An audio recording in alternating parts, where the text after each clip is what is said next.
माता लक्ष्मी की पावन कहानी। बहुत समय पहले की बात है। एक छोटे से गांव में रामू नाम का गरीब किसान अपनी पत्नी सीता के साथ रहता था।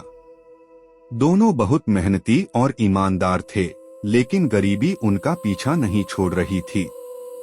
घर में खाने तक की कमी रहती थी, फिर भी वे कभी किसी का बुरा नहीं सोचते थे। सीता रोज सुबह उठकर घर साफ करती, दीपक जलाती और श्रद्धा से माता लक्ष्मी की पूजा करती। वह कहती, माँ लक्ष्मी, हमें धन नहीं तो कोई बात नहीं, बस हमारे घर में सुख और शांति बनी रहे। एक दिन दीपावली की रात थी। पूरे गांव में रोशनी हो रही थी, लेकिन रामू के घर में केवल एक छोटा सा दीपक जल रहा था। तेल भी बहुत कम था, फिर भी सीता ने पूरे मन से माता लक्ष्मी की आरती की। उसी रात एक वृद्धा उनके दरवाजे पर आई और बोली, बेटा, बहुत भूख लगी है, क्या कुछ खाने को मिलेगा? रामू और सीता के पास थोड़ा सा खाना था, लेकिन उन्होंने वही भोजन उस वृद्धा को प्रेम से खिला दिया। वृद्धा बहुत प्रसन्न हुई और बोली, तुम दोनों का दिल बहुत बड़ा है।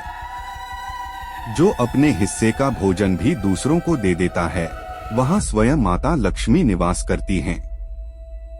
इतना कहकर वह वृद्धा अचानक तेज प्रकाश में बदल गई। रामू और सीता ने देखा कि उनके सामने स्वयं माता लक्ष्मी प्रकट थीं। दोनों हाथ जोड़कर माता के चरणों में गिर पड़े। माता लक्ष्मी मुस्कुराकर बोली, मैं तुम्हारी भक्ति, ईमानदारी और दया से बहुत प्रसन्न हूँ। धन वहीं टिकता है जहाँ प्रेम, सत्य और सेवा होती है। माता ने आशीर्वाद दिया, आज से तुम्हारे घर में कभी अन्न और धन की कमी नहीं होगी। धीरे धीरे रामू का जीवन बदलने लगा। खेतों में अच्छी फसल होने लगी, घर में खुशियां आने लगी।